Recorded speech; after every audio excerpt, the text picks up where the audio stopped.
할렐루야. 하나님의 은혜가 오늘 우리 사랑하는 성도님들과 함께하기를 간절히 축원합니다. 지난 금요일에 우리 어린이들이 너는 특별하단다라는 뮤지컬을 작품을 하나 발표했습니다. 우리 어린이들이 시민회관에서 그 공연을 할 때 제가 옆에서 이렇게 관람하면서 참 아이들이 어려서부터 저 정신, 저 하나님이 나를 특별하게 지으셨구나라는 걸 깨닫고 살았으면 좋겠다라는 생각을 했습니다. 오늘 이 시간 곁에 계신 분들과 인사하십시다. 당신은 특별하신 분입니다.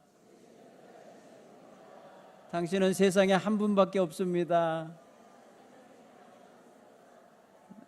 여러분은 정말 특별한 존재이고 세상에서 오직 한 분이십니다.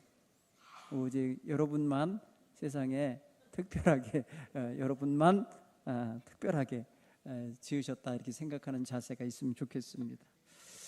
오늘도 하나님의 은혜와 사랑이 추수감사절 예배에 참여한 여러분 모두에게 함께 하시길 간절히 축원합니다.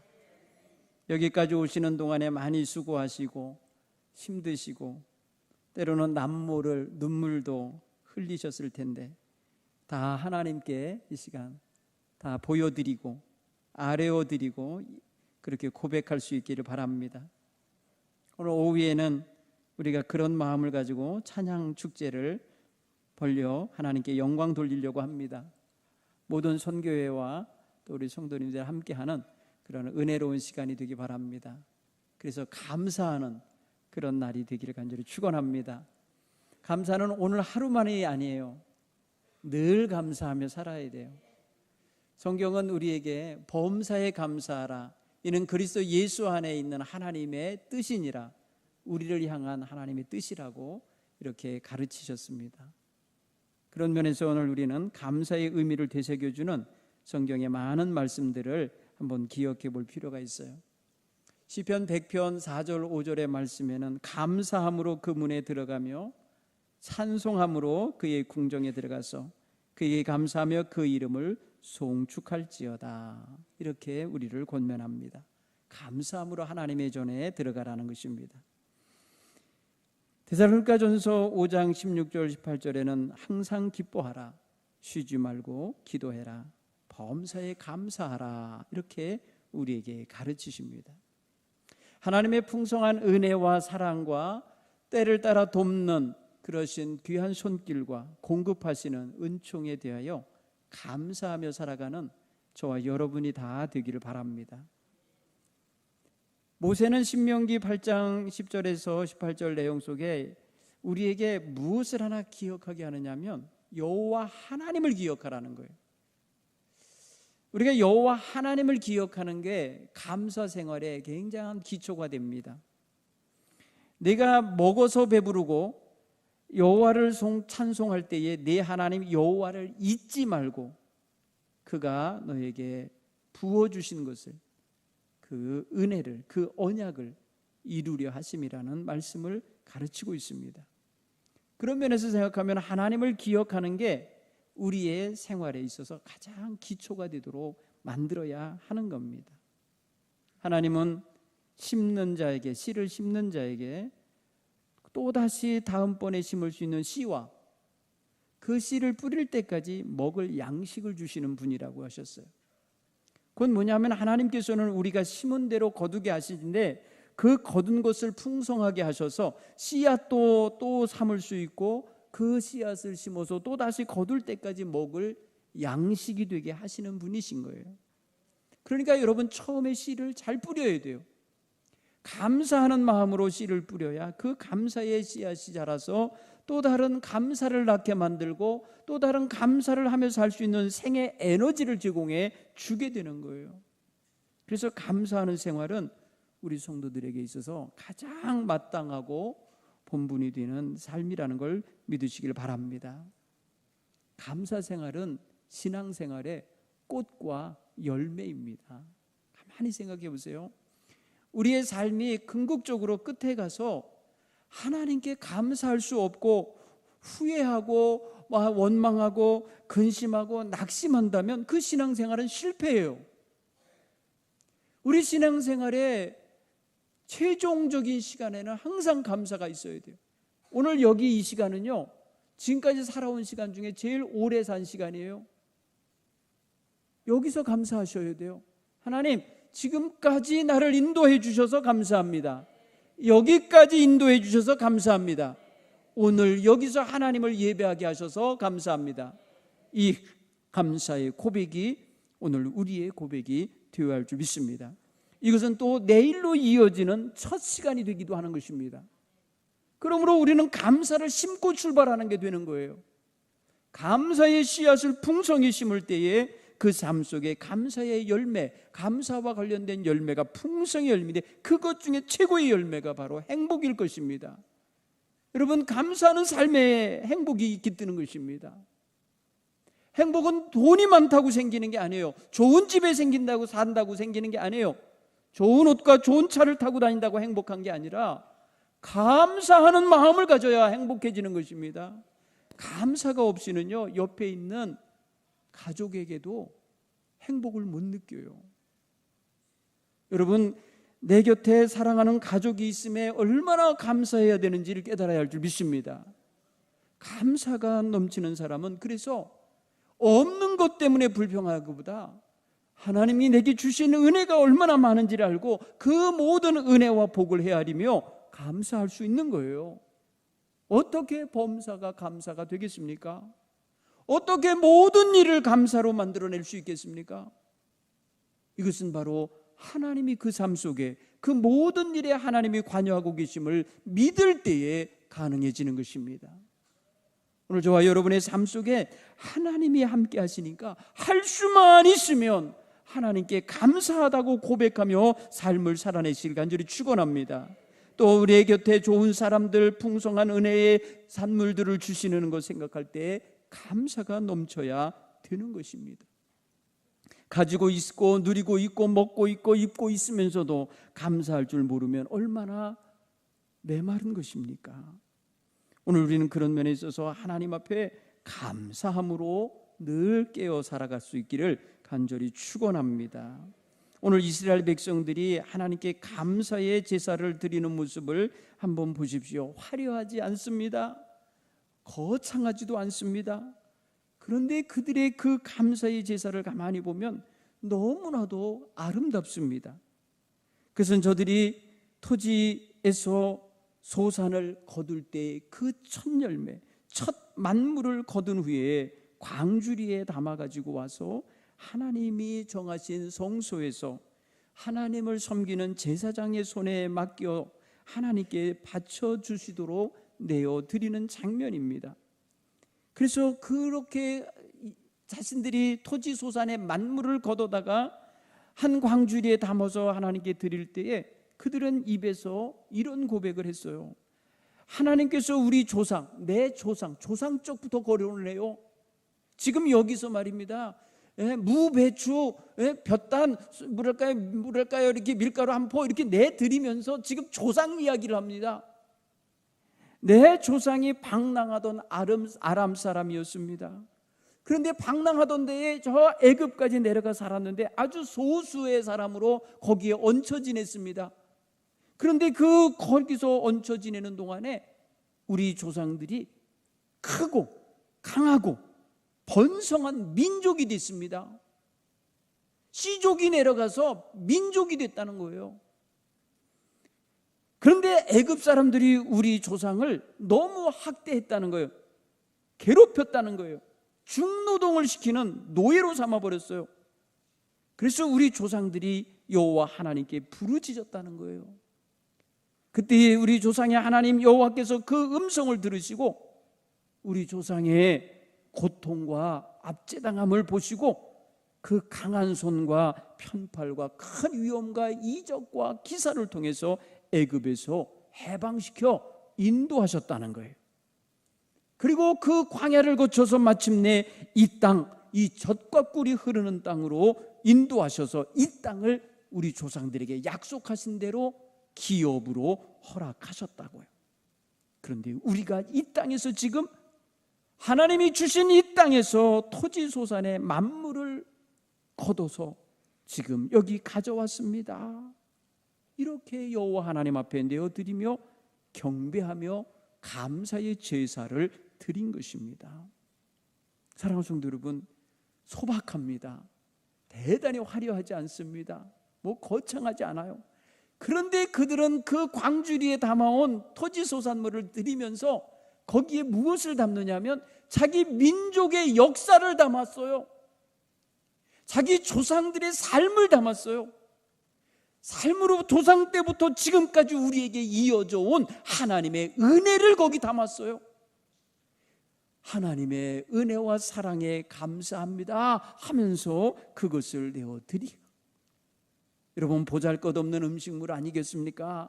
오늘같이 여러분 농사 잘 지어갖고 풍성한 건 아니었을 거예요.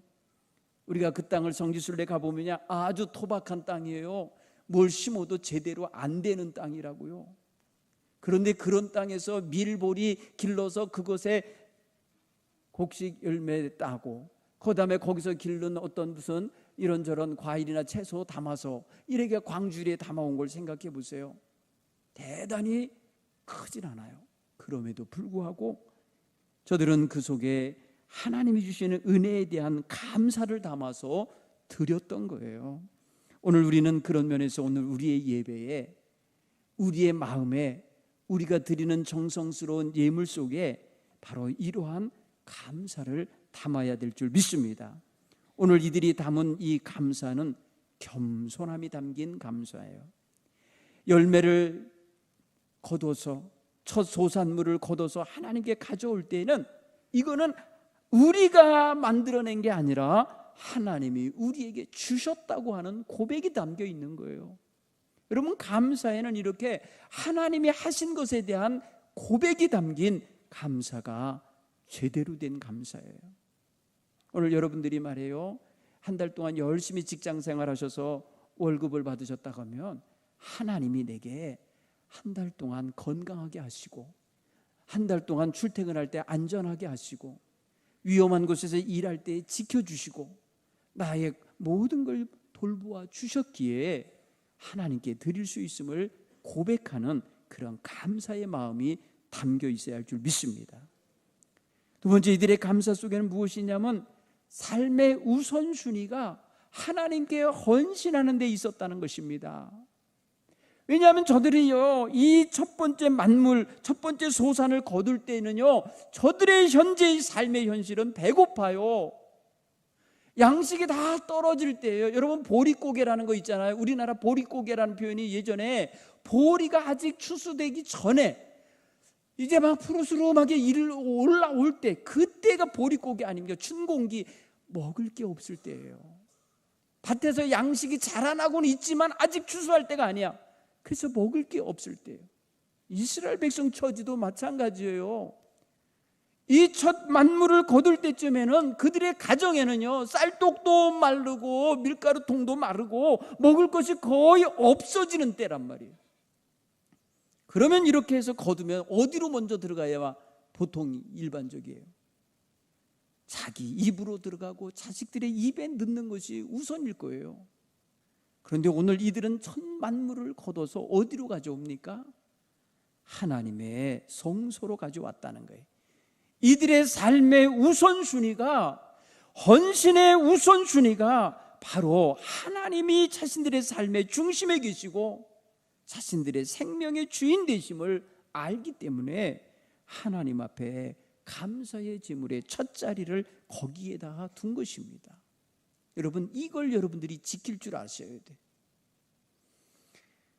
여러분, 월급을 타면 제일 먼저 무엇에 돈이 나갑니까? 우리 성도들은 말입니다, 하나님께 드리는 11조를 뗄 줄 알아야 돼요. 여러분, 하나님께 감사의 예물을 떼어놓을 줄 알아야 돼요. 그 중에서 이게 우리의 삶의 우선순위가 하나님의 은총을 의지하고 살고 있다고 하는 걸 보여주는 그런 하나님 중심의 삶이 되는 것이에요. 이거를 우리가 실천할 수 있기를 간절히 축원합니다. 이들의 감사에는 무엇이 담겨 있냐면 하나님과의 언약 관계를 재확인하고 있는 이러한 중요한 역사의식과 함께 언약 관계의 확인이 있어요. 바로 그의 첫 곡식단과 첫 열매를 광주리에 담아서 제사장 앞에 가져와서 하나님께 내어드리면서 하나님의 말씀대로 사는 자, 하나님의 언약대로 실천하고 있는 사람들인 것을 드러내는 행동을 하는 것입니다. 여러분, 이것이 우리에게 꼭 필요한 자세입니다. 하나님을 신뢰하고 의지하고 사는 사람들의 삶의 제사에 하나님과 언약 관계에 놓여 있는 존재인 걸 꼭 확인시켜 드리길 바랍니다. 또한 네 번째, 이들의 감사제에는요, 하나님의 은혜로 모든 것이 이루어졌음을 생각하며 모든 소유자와 모든 주권은 하나님께 있음을 고백하는 하나님 절대 의존, 절대 신뢰의 표현이 담겨 있는 거예요.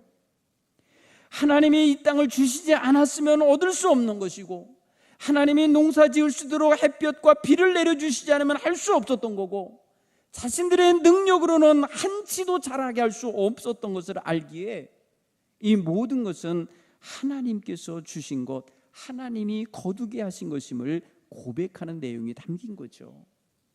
오늘 우리의 삶은 우리가 능력이 많아서, 재능이 많아서, 삶의 노하우가 뛰어나서 잘 살고 있는 걸로 착각하시면 안 돼요. 우리는 한 치 앞도 알지 못하는 인생이고, 코끝에서 호흡이 끊어지면 죽는 인생이에요. 하룻밤 자면서 그 다음날 깨어날지 모르는 게 우리의 인생이라고요. 이렇게 나약하고 바람 앞에 촛불같이 약한 존재임을 깨닫으면 하루하루 살아가는 삶이 하나님의 은혜로 산다고 하는 이러한 고백이 우리에게 꼭 있어야 될 줄 믿습니다. 그래서 하나님이 주신 분복을 내가 받아 누리고 있습니다 라는 고백을 하실 수 있기를 바랍니다. 지금 여러분이 가지고 있는 모든 것은 하나님이 주신 거예요. 여러분은 세상에 올 때 벌거벗고 왔어요. 아무것도 가진 게 없었어요. 아무것도 손에 쥐고 온 거 없어요. 다 하나님이 주신 거예요. 그러니 하나님의 은혜에 감사할 줄 아는 이런 신앙 자세를 기본적으로 우리 모두는 회복하여 가져야만 할 줄 믿습니다. 어제인가요? 제 조카 딸이 자기가 아이를 낳은 아들이 도르지라고 해서 외삼촌 오세요 해서 제가 갔다 왔어요.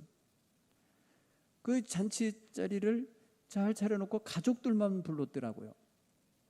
그런데 보니까 나중에 이 돌잡이도 한다 하고 다 하잖아요. 걔네들 끄트머리에 부모로서 하객에게 인사하는 시간이 있더라고요. 걔가 35살인가 시집을 갔어요. 그때까지 엄마 아버지의 지원을 받으면서 살다가 간 애예요. 네. 그런데 이제 아이가 결혼해서 아이를 낳아서 돌잔치를 하면서 거기서 1년 동안 애를 기르면서 많이 힘들었던 모양이에요. 그러면서 울더라고요. 나를 여기까지 길러주신 엄마 아버지 고맙습니다. 감사합니다. 지가 어미가 돼서 아이를 낳아서 1년을 기르는 동안에 얼마나 큰 은혜와 사랑을 자기가 받은 줄을 알고 그 자리에서 공개적으로 감사하다고 눈물로 고백을 하더라고요. 여러분, 우리는 받아놓고도 받은 줄도 모르고 살고 당연한 줄로 할 때가 얼마나 많아요. 그런데 깨닫고 보면 그 모든 것은 은혜였고 사랑이었고 선물이었다는 걸 깨닫게 되잖아요. 오늘 우리는 그런 면에서 우리의 삶 전체를 돌아보며 이게 다 하나님의 은혜구나, 하나님의 돌보심이구나, 하나님의 베풀어 주신 축복이구나를 깨달을 수 있는 이러한 성도들이 다 되어야 할 줄 믿습니다. 하나님이 나의 짧은 인생이라도 인생 속에 그 역사 속에 동행하셨음을 깨닫고 감사할 수 있기를 바랍니다. 오늘 여러분 오늘 여기까지 인도해 주셔서 감사합니다를 정말 진심으로 할 수 있어야 됩니다. 왜? 하나님의 은혜 없이는 정말 여기 올 수 없어요. 여러분, 그걸 깨닫기를 바랍니다. 하나님의 은혜로 살고 있어요. 그러니 내 처지가 지금 힘들고 어려울지라도 그건 하나님의 은총 속에서 얼마든지 극복될 수 있고 얼마든지 변할 수 있는 것들이에요. 절대적인 고난이라는 건 없어요. 그건 반드시 벗어날 수 있어요. 그러니 이 시간 우리의 마음속에는 하나님께 온전히 올려드리는 감사의 고백이 넘치기를 간절히 축원합니다. 또한 감사하는 온전한 예배 속에는요, 우리의 순종하는 자세가 담겨 있어야 하는 거예요. 하나님의 말씀대로 실천하는 이런 감사 생활도 일종의 하나님이 주신 말씀 순종하는 거예요. 이런 순종하는 믿음의 자세가 우리의 삶을 더욱 풍요롭게 하고 번영으로 이끌고 온전함으로 이끌어 주실 줄로 믿습니다. 성경에서 말하는 샬롬이라는 단어가 있어요. 이게는 히브리어의 샬롬이지만 우리의 단어로는 평화라고 번역될 때가 있고 평강이라고 번역될 수 있어요. 그 속에는 무엇이 들어있느냐?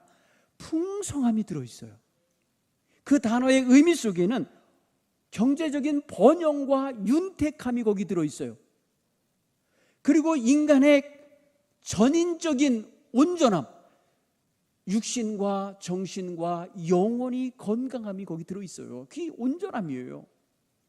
그리고 전쟁이 없이 적의 공격을 당하지 않는, 위해를 당하지 않는 편안한 안전함이 거기 들어있어요.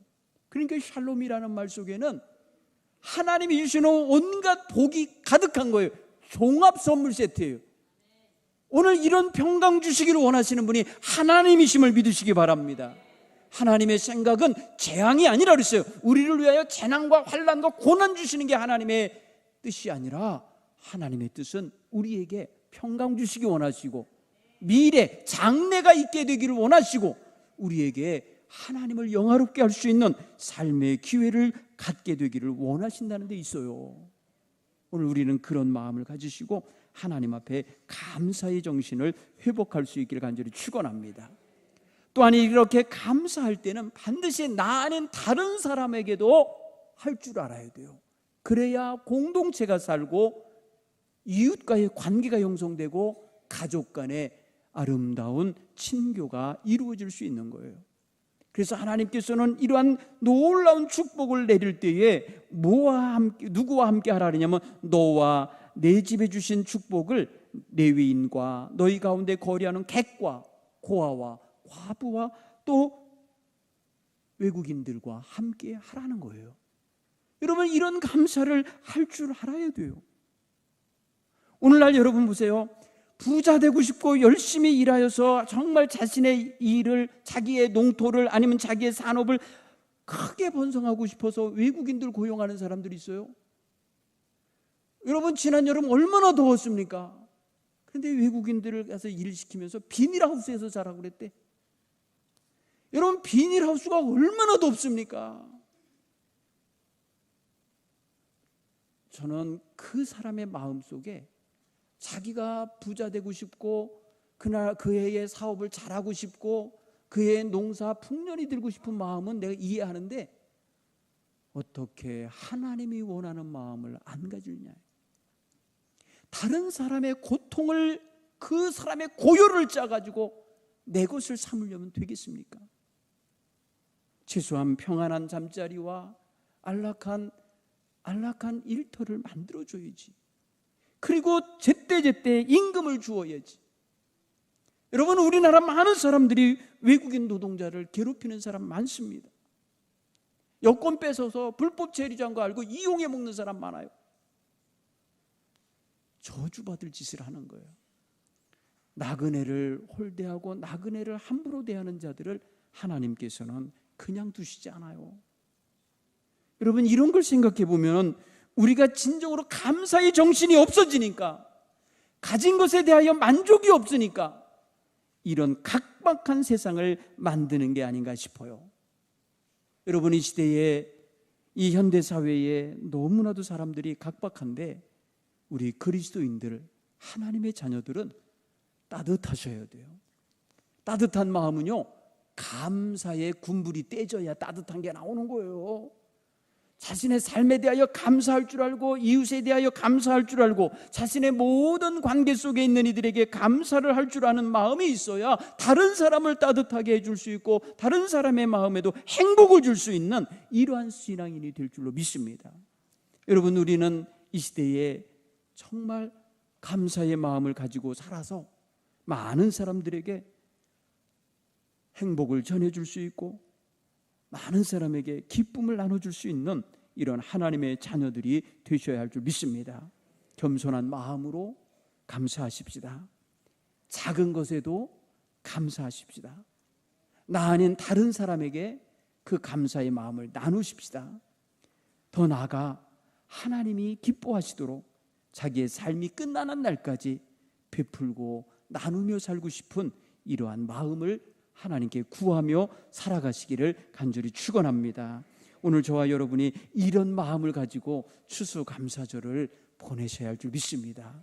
오늘 여기 지금 울타리처럼 쳐놓은 이 사랑의 쌀 너무나 감사드려요. 누군가에게 전달될 것입니다. 우리 제천시에 정말 사랑이 필요한 그늘진 곳에, 그런 곳에 계신 분들에게 전해질 것입니다. 우리 교회가 이런 일에 함께 동참하는데, 동참하자고 할 때 자원에서 이렇게 나서주시고 참여해 주셔서 감사드려요. 이 마음이 바로 하나님이 받으시는 오늘의 제물이 될 줄 믿습니다. 여러분 모두 감사하는 마음으로 하나님께 영광 돌리시기를 간절히 축원합니다. 기도하겠습니다.